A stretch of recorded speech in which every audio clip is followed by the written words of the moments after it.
اگر میں کسی کی کرپشن کی بات کرتا ہوں، اگر میں کسی محکمے کی نااہلی کی بات کرتا ہوں، اگر میں سسٹم میں کسی خرابی کی نشاندہی کرتا ہوں، تو میرا ان سے کوئی ذاتی اناد نہیں ہے، میرا ان سے کوئی ذاتی جھگڑا نہیں ہے، میں تو ایونٹس کو رپورٹ کر رہا ہوں اور خرابیوں کی نشاندہی کر رہا ہوں۔ اگر یہ لوگ چاہتے ہیں کہ ہم خرابیوں کی نشاندہی نہ کریں تو پھر یہ کیسے معاشرے میں رہیں گے؟ جس معاشرے میں پھر یہ رہنا چاہیں گے اس معاشرے میں تو پھر زیادتی ہوگی، انصاف نہیں ہوگا، ظلم ہوگا، قتل ہوگا، ڈاکہ ہوگا، رازنی ہوگی، چوری ہوگی، کرپشن ہوگی، لوگوں کو اغوا کیا جائے گا، لوگوں کو قتل کیا جائے گا۔ کیا کراچی کے رہنے والا ایسا معاشرہ پسند کرتے ہیں؟ میرا خیال ایسا نہیں ہے۔ تو اب کیا کرنا چاہیے؟ آپ کا سوال ہے کہ ہمیں کیا کرنا چاہیے؟ میں کہتا ہوں کہ عوام کو ہمیں سپورٹ کرنا چاہیے، عوام کو ہمیں سپورٹ کرنا چاہیے۔ ان کو سمجھنا چاہیے کہ ہم کس قسم کی نوکری کر رہے ہیں۔ جس طرح ایک لائن مین بجلی کے لیے کام کرتا ہے، ایک آدمی جو ہے وہ ڈاکیہ ہے، وہ آپ کے گھر خط پہنچاتا ہے، تو اگر خط میں کسی کی موت کی خبر ہے یا خط میں کوئی افسوسناک واقعہ ہے تو اس کا یہ طریقہ کار تو نہیں کہ آپ اس ڈاکیے کو ختم کر دیں یا اس ڈاکیے کو قتل کر دیں۔ تو یہ رجحان چینج ہونا چاہیے۔ اگر یہ رجحان چینج نہیں ہوگا تو کراچی کا جو شہر ہے یہ دوبارہ ویرانے کا شہر ہو جائے گا، پھر تاریکیوں میں کھو جائے گا۔ بڑی مشکل سے یہ شہر تاریکیوں سے نکل کے روشنیوں میں آیا ہے، اور اگر یہ رویے انہوں نے نہ بدلے تو ان کا نقصان ان کو ہوگا۔ ان کے کاروبار بند ہو جائیں گے، ان کے بزنس جب بند ہوں گے تو روزگار کے مسائل پیدا ہوں گے، یہ شہر والے بے روزگار ہو جائیں گے۔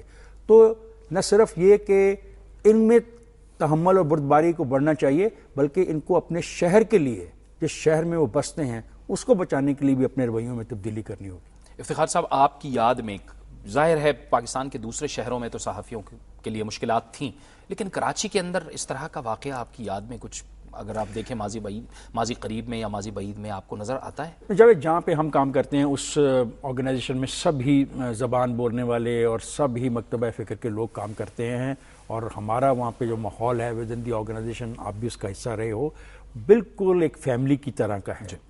اب شہر میں جو ہو رہا ہے، جیسا میں نے آپ سے کہا کہ میں حیران ہوں کہ اگر یہ شہر میں ہوگا تو شہر چلے گا نہیں۔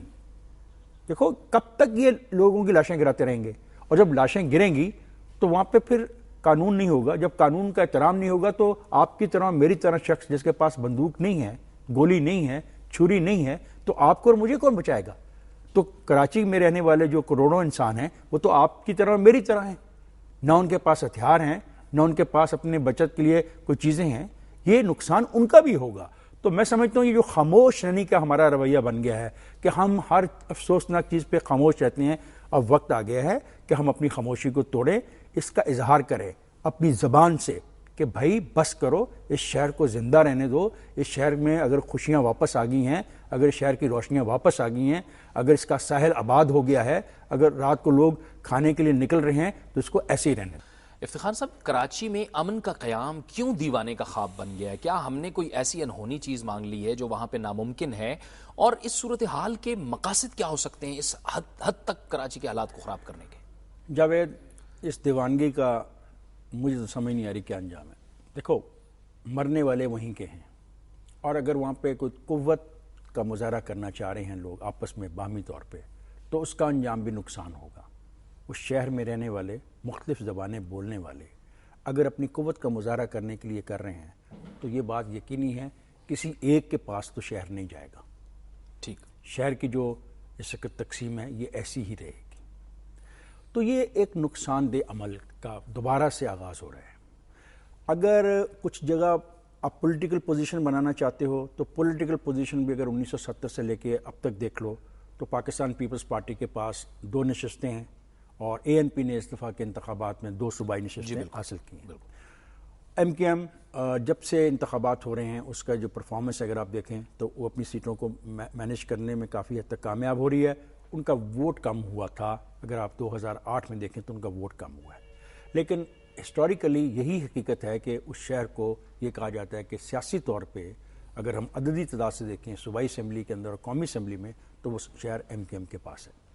اگر تو یہ نظریات کی جنگ ہے، یہ نظریات کی خاطر لڑ رہے ہیں، تو پھر افراد کا قتل میری سمجھ میں نہیں آتا، کیونکہ نظریات کی جنگ لڑی جاتی ہے جلسہ گاؤں میں، تقاریر کے ذریعے، پبلک ریلیز کے ذریعے، ہینڈ بل کے ذریعے، پوسٹر کے ذریعے، دیواروں پہ وال چاکنگ کر کے، اور وہ بھی سیاسی باتیں کر کے اپنے نظریے کے پرچار کے لیے۔